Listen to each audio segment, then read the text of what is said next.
Hey guys, welcome back here. We're back looking at the 55 Hudson Metropolitan.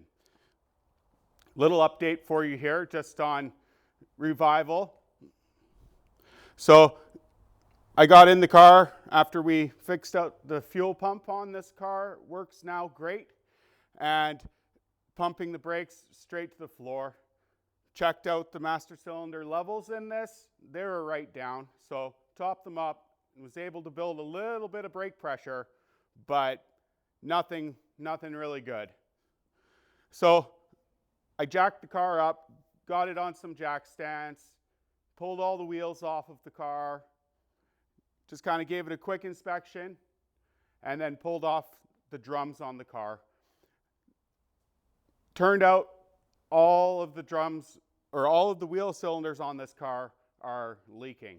So we got two routes really to go with this. It's going to be rebuilding the wheel cylinders or replacing with new. Now, it's about $40 for the rebuild kit, just new cups and then honing the cylinders. And then it's going to be about $130 a side for the fronts to replace that over. So a little bit of a price gap, and just going to have to be meeting with the client here and see where they want to go with things. Yeah, so apart from that though, at least fuel pump's working and we're getting a start on it. So thanks for checking it out, and yeah, we'll keeping it busy here. So have a good day.